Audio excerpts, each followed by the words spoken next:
උදෑසනක් දිනේදී දේවමෙහෙය මෙහෙයවනු ලබන්නේ ශ්‍රී ලංකා බැප්ටිස්ට් ධර්ම සංගමය විසින්. ඉතින් අපි හැම කෙනෙක්ම මේ දේවමෙහෙයට සූදානම් වෙමින් අපි උන්වහන්සේ තුල එක්සත්ව අපි අපේ දිනෙත් පියාගෙන අපි සූදානම් වෙමු. අපි යාඥා කරමු. ආදරණීය දෙවි පියාණනි, ඔබ වහන්සේගේ නාමයට අනේක වාරයක් ස්තුති ස්වාමිනී. ඔබ වහන්සේගේ කරුණාව නිරන්තරයෙන්ම අප සෑම කෙනෙක් සමගම තබන නිසා ස්වාමිනී. ඔබ වහන්සේ ස්වාමිනී අප සමග ඉඳමින් ස්වාමිනී අපව ආරක්ෂා කරමින් අද දවසටත් ඔබ වහන්සේ අපව ජීවත් කරවීම පිණිස ඔබ වහන්සේ අපව ගෙනවිල්ලා තිබෙන නිසා ඔබ වහන්සේට අනේක වාරයක් ස්තුති ස්වාමිනී. ඒ වගේම ස්වාමිනී මෙවන් වූ කාලතාවරණයක උනත් ස්වාමිනී ඔබ වහන්සේ වෙනුවෙන් එක්සිත ස්වාමිනී ඔබ වහන්සේගේ වචනය අසන්ටත් ඒ තුල පෝෂණය වෙන්නටත් ඔබ වහන්සේ දුන්නා වූ කරුණාව නිසා ඔබ වහන්සේට අනේක වාරයක් ස්තුතිවන්ත වෙන අතර ස්වාමිනී මෙම දේව මෙහි ඉදිරි වැඩ කටයුතු ඔබ වහන්සේගේ හස්තයට බාර කරන අතර ස්වාමිනී මඟ පෙන්වන්නාද ස්වාමිනී ඔබ වහන්සේගේ වචනය බෙදා ගන්න අයවලුද ස්වාමිනී ඔබ වහන්සේගේ හස්තයට බාර කරන අතර ස්වාමිනී ඒට සවන් දෙන අපද ස්වාමිනී ඔබ වහන්සේගේ හස්තයට බාරයි ස්වාමිනී. මේ සෑම දෙයක්ම ඉල්ලා සිටින්නේ අප නිසා කුරුසිදී බෙදු අතිශුද්ධ යේසුස් ක්‍රිස්තුස් වහන්සේගේ උතුම් නාමයෙන් නිසා. ආමේන්. එහෙත් ශුද්ධාත්මයන් වහන්සේ ඔබ කෙරෙහි පැමිණි කල ඔබ බලය ලබන්නෝය. එවිට ඔබ යෙරුසලමෙහිද මුළු ජුදෙහිද සමාරියද පොළොවේ සීමාන්තයන් දක්වාද මාගේ සාක්ෂිකාරයෝ වන්නෝය. අද දවසේ ස්වාමීන් වහන්සේගේ නාමයෙන් රැස්වෙන සියලු අධිවන්තයින් උන්වහන්සේ බලගන්නවන සේක්වා. සියලු ප්‍රශංසාව මහිමයත් සදාකාල උන්වහන්සේගේ පමණයි. මවෙන් හිමි කරුවාණනි ලෝකයේ අධිපතියාණනි සියලු ගෞරවය ඔබටම පමණයි.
ස්වාමීන් වහන්සේ නැවත ස්තුතිවන්ත වෙමි.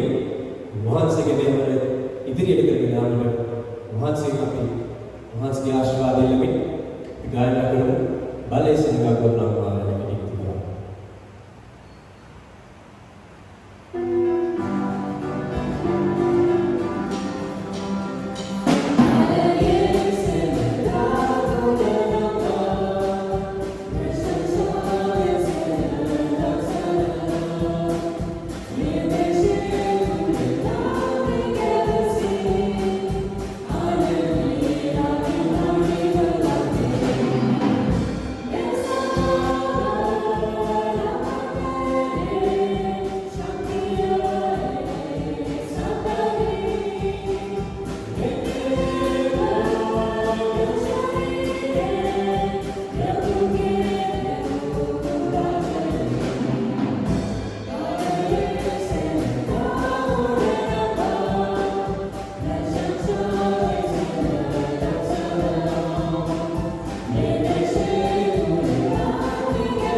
ස්වර්ගීය පියාණන් වහන්සේ වහන්සේ මෙතෙක් වෙනකම් ඔබ වහන්සේ අපව ඔබ වහන්සේ සියලු දේ සපයමින් ඔබ වහන්සේ රැකවල් කරමින් අපව ගෙනාපු නිසා ඔබ වහන්සේට අනෙක් වර ස්තුති කරනවා ස්වාමීනි.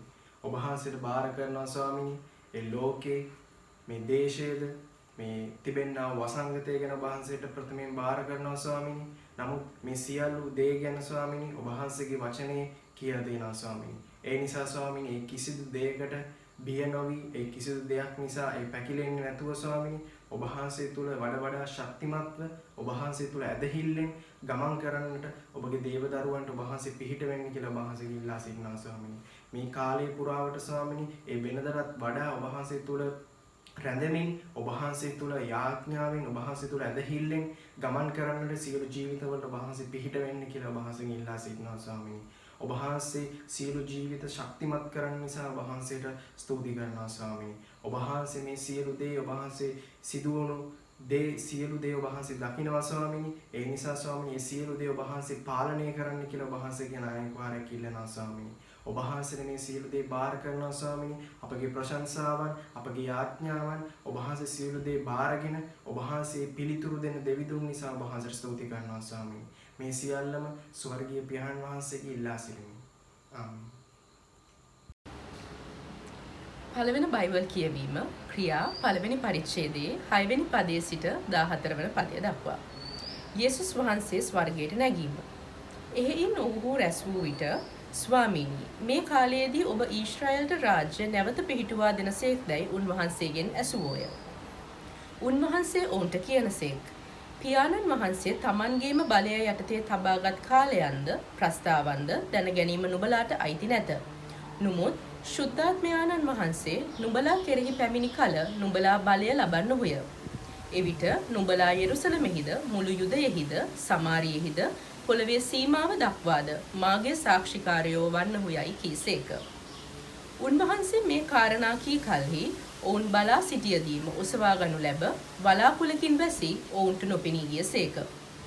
උන්වහන්සේ යන කල ඔවුන් ස්වර්ගයෙහි දෙස ඕනෑකමින් බලා සිටියදී සුදු වස්ත්‍ර ඇන්දා වූ මනුෂ්‍යයන් දෙදෙනෙක් ඔවුන් ළඟ සිට ගලිලයේ මනුෂ්‍යයනි නුඹලා ස්වර්ගයේ දෙස බලා සිටින්නේ මක් නිසාද?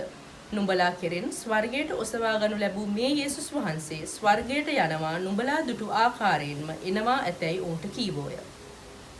ගෝලයන් යාඥාවෙහි යෙදී සිටීම මත්තියස් තෝරා ගැනීම. එකල ඔවුහු යෙරුසලමට සමීප වූ සබත් දවසක ගමන් දුර වූ ඔලීව නම් ලත් කන්දේ සිට යෙරුසලමට හැරී ගියෝය. ඔවුහු ඇවිත් තමුන් නැවතී සිටි උඩු මහලට නැගුණෝය. ඔවුහු නම් පේත්‍රුස්ද යොහන්ද යාකොබ්ද අන්ද්‍රුද පිලිප් සහ තෝමස්ද බර්තලමෙව් සහ මතෙව්ද අල්පෙවුස්ගේ පුත්‍ර වූ යාකොබ්ද ජ්වලිතයා වූ සීමොන්ද යාකොබ්ගේ පුත්‍ර වූ යූදස්ද යනුය.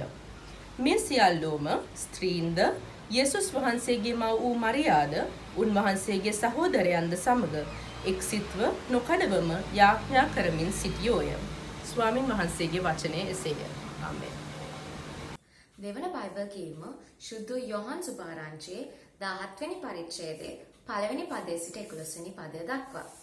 යේසුස් වහන්සේගේ යාඥාව. යේසුස් වහන්සේ මේ දේවල් කියා ස්වර්ගයේ දෙසට ඇස් ඔසවා කියනසේක් පියාණෙනි පෑ පැමිණ තිබේ. ඔබගේ පුත්‍රයාට ඔබ දුන් සියල්ලන්ට ඔහු විසින් සදාකාල ජීවනය දෙන පිණිස ඔබ සියලු මනුෂ්‍යයන් කෙරෙහි ඔහුට බලය දුන් ලෙස පුත්‍රයා ඔබ ගෞරවයට පමුණන පිණිස ඔබ පුත්‍රයා ගෞරවයට පැමුණුව මැනව. සදාකාල ජීවනය නම් මේය. එකම සැබෑ වූ දෙවියන් වහන්සේ වන ඔබ සහ ඔබ විසින් එවන ලද තැනැත්තා වන යේසුස් ක්‍රිස්තුස් ඔවුන් විසින් ඇඳින ගැනීමය. ඔබ මට කරන්න දුන් වැඩ මම තීන්දුව කර පොළවේදී ඔබ ගෞරවයට පැමිණවීමි. දැන් පියාණෙනි ලෝකයේ තිබෙන්නට පළමුවෙන් ඔබ වෙත මට තිබුණු මහිමෙන් ඔබ වෙත මා ගෞරවයට පැමුණුව මැනව. ඔබ ලෝකයෙන් මට දුන් මනුෂ්‍යයන්ට ඔබගේ නාමය ප්‍රකාශ කළෙමි. ඔව්හු ඔබ සන්තක වූවෝය. ඔබ ඔවුන් මට දුන්සේක. ඔව්හු ඔබගේ වචනය ආරක්ෂා කළෝය. ඔබ මට දුන් සියල්ලම ඔබගෙන් පැමිණෙන බව ඔවුන් දැන් දනිති. මක් නිසාද ඔබ මට දුන් වචන මම ඔවුන්ට දුනිමි. ඔව්හු ඒවා පිළිගෙන මා ඔබ වෙතින් ආ බව සැබවින් දැන ඔබ මා එවූ බව විශ්වාස කළෝය. මම ඔවුන් ගැන යාඥා කරමි. ලෝකයා ගැන යාඥා නොකරමි. නමුත් ඔබ මට දුන් ඔවුන් ගැන යාඥා කරමි. මක් නිසාද ඔව්හු ඔබගේය. මා සන්තක සියල්ල ඔබගේය. ඔබ සන්තක සියල්ල මාගේය. මමද ඔවුන් තුල ගෞරවයට පැමිණ සිටිමි. මම ලෝකයේ තවත් නොසිටිමි. ඔව්හු ලෝකයේ සිටිති. මමද ඔබ ළඟට එමි. ශුද්ධ වූ පියාණනි, අප ඒකත්වයක්ව සිටින්නාක් මෙන්ම ඔවුන්ද ඒකත්වයක් වන පිණිස ඔබ මට දුන් ඔවුන් ඔබගේ නාමයෙන් ආරක්ෂා කළ මැනව.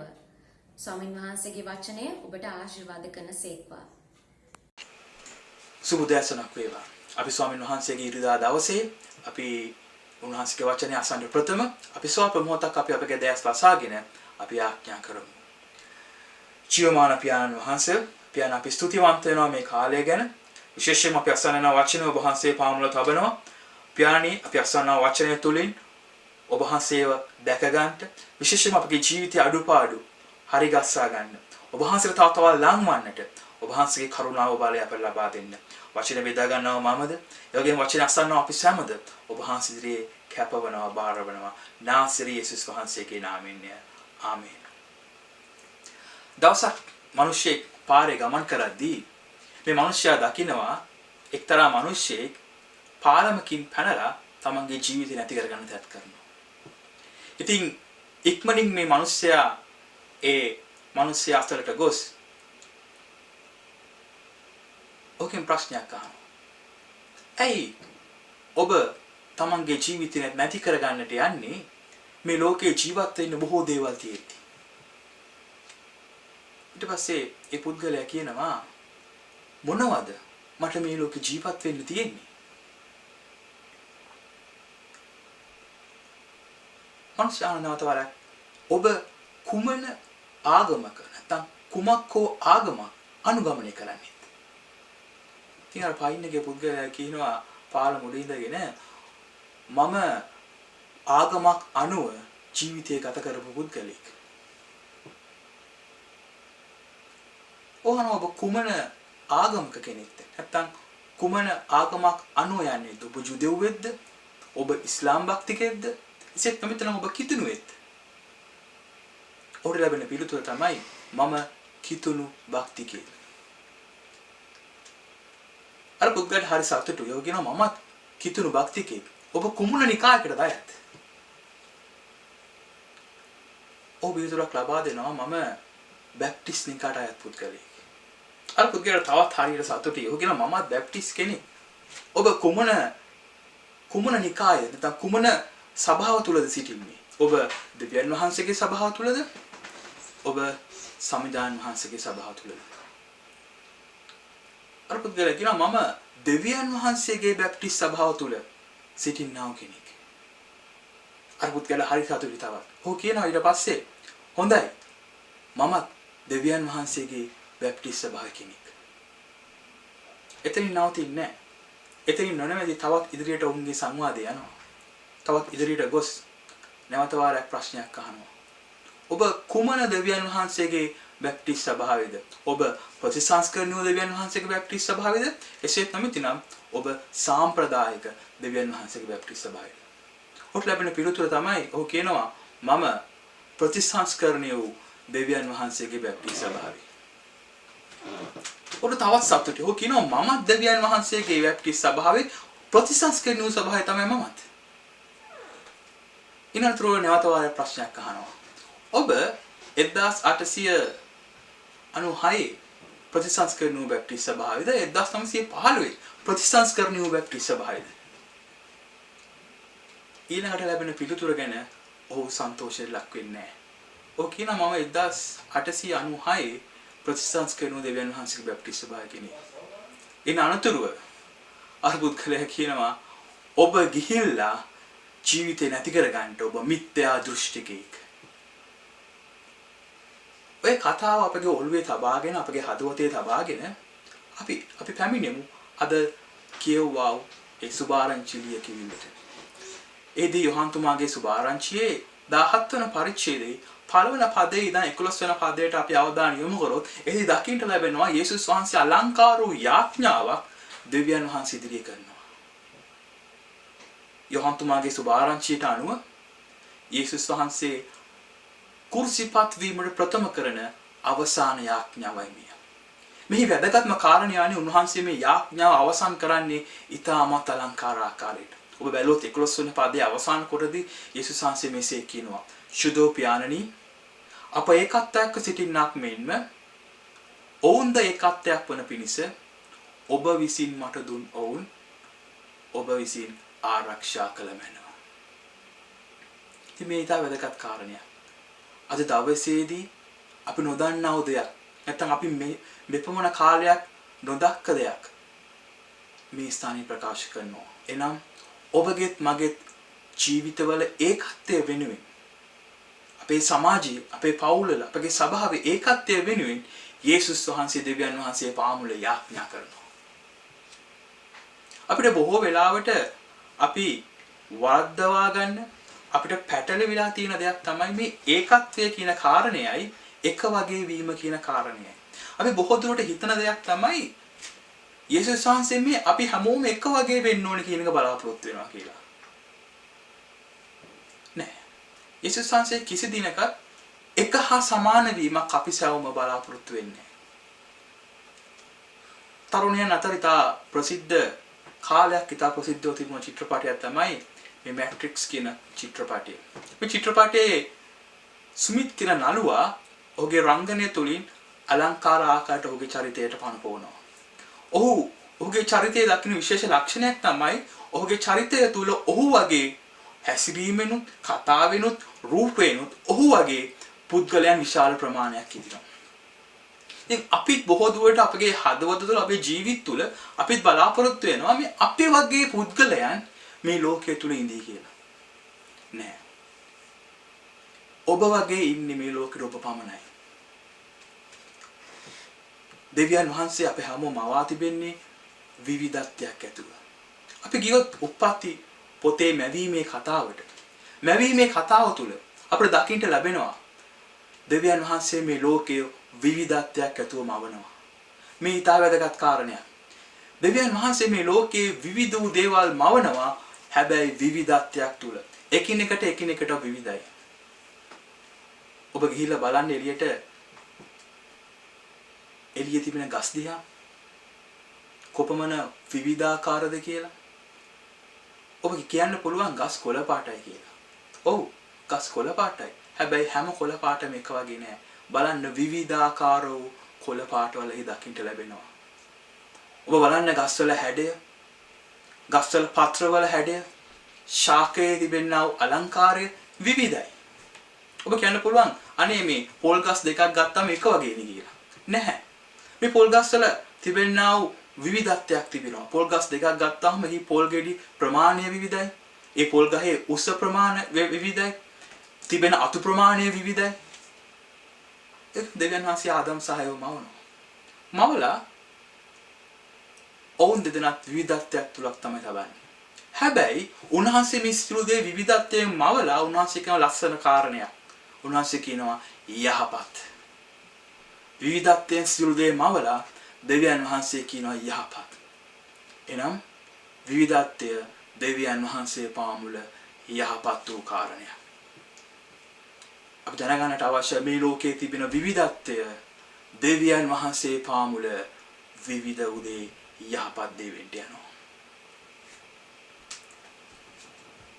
අද ලෝකේ මිනිස්යන් බොහෝ දෙනෙක් ජීවිතේට බොහෝ දේවල් ලබා ගන්නත්, බඩු බාහිරදී ලබා ගන්නත්, කීර්තිය ලබා ගන්නත් කටයුතු කරනවා. බොහෝ දෙනෙක්ගේ ජීවිතේ අරමුණු දෙක වන්නේ මේයි. ජීවිතයේ බඩු බාහිරදී ලබා කර ගැනීම, ඒ වගේම ජීවිතයට කීර්තිය ළඟා කර ගැනීම. මම දන්නේ ඔබත් එවන් වූ කෙනෙක්ද කියලා. හැබැයි මේ සියලු දේ ළඟා කරගත්තත් ඔවුන්ගේ ජීවිතේ හිස් භාවයක් තිබෙනවා. මේ යාඥාව තුලින් දෙවියන් වහන්සේ ඔබගෙනුත් මගේ බලාපොරොත්තු වන්නේ කුමක්ද? දවසක් එක පුද්ගලයෙක් එක දේවගතුරෙක්ගෙන් ප්‍රශ්නයක් අහනවා.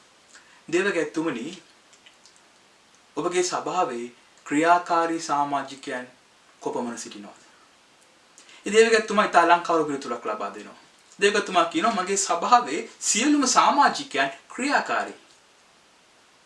50% මමත් සමග ක්‍රියාකාරීව සිටිනවා. 50% මට විරුද්ධව ක්‍රියාකාරීව සිටිනවා. ඇයි මෙවන් වූ කතාවන් නැත්නම් මම දේශනාව ආරම්භ කරනකොට කියුව කතාවන් අද ලෝකයේ බොහෝ අපිට දකින්න ලැබෙන්නේ.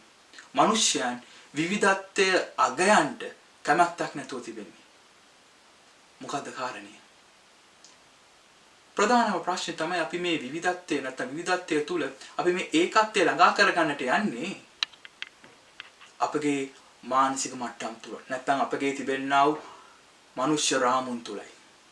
අපි බලනවා අපගේ මෙතෝදිස්ත නිකාය තුලින්, බැප්ටිස්ට් නිකාය තුලින්, ඇන්ග්ලිකානු නිකාය තුලින්, නැතිනම් දේව සභාව තුලින් මෙවන් වූ අපගේ මනුෂ්‍ය රාමුන් තුලින් මේ ඒකත්වය ළඟා කරගන්නට. මතක තබා ගන්න ඕන කාරණයක් තියෙනවා. අපිට ඒකත්වය කළා යන්න පුළුවන් යේසුස් ක්‍රිස්තුස් වහන්සේ තුලින් පමණයි. වෙන කිසිවක් තුලින් අපිට ඒකත්වයකට යන්න බෑ.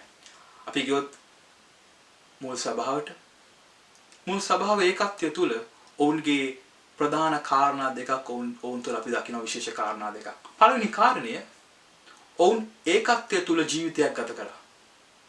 දෙවෙනි කාරණය ඔවුන් එක් දැක්මක්, එක් දූතන මෙහෙවරක් තුල පීඩාව මැද්දේ ක්‍රියා කරා. අද වර්තමාන ලෝකයේ අපිට බොහෝ වෙලාවට විශේෂයෙන් මේ කාලේදී අපි දකිනවා අපිට බොහෝ කාලදර තිබෙනවා. අපිට බොහෝ දුක් ගැනවිලි අහන්න ලැබෙනවා. නමුත් අපිට මේ සියලු දේ ජය ගන්නට උන්වහන්සේ අලංකාර යාඥාවක් කරනවා. එහෙනම් අපි ඒකාමෙන් ඒකත්වයෙන් සිටින්නට අවශ්‍යයි. යේසුස් වහන්සේ තමන්ගේ ජීවිත කාලයේ දෙවියන් වහන්සේ සමග ඒකත්වයෙන් ගත කරා. මේ ඒකත්වයේ තුල උන්වහන්සේ එක් දූතන මෙහෙවරක් තුල, එක් දැක්මක් තුල මේ පොළවේ ජීවිතය ගත කරා. ඉතින් මේ අපගේ ජීවිතවල තිබෙන ප්‍රධාන කාරණයක්. මේ කාලේදී විශේෂයෙන් මිනිස්යන් මේ පවතින තත්ත්වයක් එක්ක බොහෝ ප්‍රශ්න තුල ජීවිත ගත කරනවා. නමුත් මතක තබා ගන්නට මේ මොහොතේදී යේසුස් වහන්සේ දෙවියන් වහන්සේ පාමුල ඔබගේත් මගේ ජීවිතවල ඒකත්වයේ වෙනුවෙන් අපගේ පවුල්වල, අපගේ සභාවල, අප ජීවත් වන සමාජයේ ඒකත්වයේ වෙනුවෙන් දෙවියන් වහන්සේ පාමුලායි දෙනවා. ඔබ බලන්න ඔබ ජීවත් වෙන පවුලේ ඒකත්වයේ තිබෙනවද? ඔබ සිටින සභාවේ ඒකත්වයේ තිබෙනවද? ඔබ සිටින සමාජයේ මේ ඒකත්වයේ තිබෙනවද? අපි උන්වහන්සේ පාමුල යාඥා කරමු යේසුස් ක්‍රිස්තුස් වහන්සේ තුලින් ඒ ඒකත්වයේ කරා ගමන් කරන්නට. මම අවසන් කරන්න කැමති මගේ දේශනාව අලංකාරු කතාවකින්, අලංකාරු ප්‍රකාශයකින්. ඇමරිකා එක්සත් ජනපදයේ නිදහස් ලැබීම සමගම ඒ නිදහසේ ප්‍රකාශය අත්සන් කිරීමට පසුව බෙන්ජමින් ෆ්‍රැන්ක්ලින් කියන ඇමරිකා එක්සත් ජනපදයේ පීතෘතුමා අලංකාරු කතාවක් කරනවා, අලංකාරු ප්‍රකාශයක් කරනවා. ඔහු ප්‍රකාශ කරන මේ මොහොතේ අත්සන් කිරීමෙන් පසුව gentlemen, now we must all hang together, otherwise surely we shall all hang separately.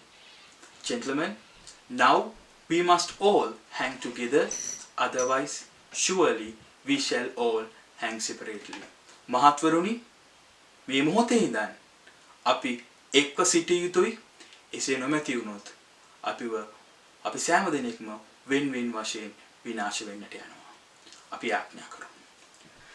ජීවමාන පියාණන් වහන්සේ, වෙන අපි ස්තුතිවන්ත වෙනවා මේ මොහොත ගැන, ඉරිදා දවස ගැන ඔබ වහන්සේ පාමුලට එන්න දුන්නා වූ ස්තුති පියාණනි, ඔබ වහන්සේගේ පුත්‍රයන් වහන්සේ තුලින් අපට ඒකත් එක්ක ළඟා කරගන්නට ඔබ වහන්සේ විවෘත කර ඇති මාර්ගය ගැන, විශේෂයෙන්ම අප ජීවත් වන පවුල් තුල, අප ජීවත් වන සභා තුල, අප ගත කරන සමාජයන් තුල අපට ඒකත්වයෙන් යුතුව ගත කරන්නට, ඒකත්වය කරා යන්න පුත්‍රයන් වහන්සේ තුලින් අපට දී ඇති මාර්ගය ගැන පියාණනි, මේ මොහොතේ අප සෑම කෙනෙක්ම ඔබ වහන්සේට බාර වෙනවා. ඔබ වහන්සේගේ කරුණාව, බලය, විශේෂයෙන්ම අපේ පවුල් තුල ඒකත්වයක් ඇති කරගන්නට, අපගේ සභා තුල ඒකත්වයක් ඇති කරගන්නට, ඒ වගේම අපගේ සමාජය තුල, අපගේ රට තුල ඒකත්වයක් ඇති කරගන්නට ඔබ වහන්සේගේ කරුණාව, බලය, මඟ පෙන්වීම අප සැමට දෙන්න පියාණනි. නාසරේ යේසුස් වහන්සේගේ නාමයෙන්. ආමේන්. දැන් අපගේ ප්‍රිය දෙවියන් වහන්සේගේ ප්‍රේමය, පුතු යේසුස් වහන්සේ කරුණාව, ශුද්ධාත්මයන් වහන්සේගේ සැනසීම, සමාදානය, ප්‍රේතිය, ප්‍රේමය සම්පූර්ණ බලාපොරොත්තු ඔබ හැම කෙනෙක් සමග උන්වහන්සේගේ මුළුමහත් මැරිවස දැනට මත් සදාකාලික පවතිනවා. ආමේන්.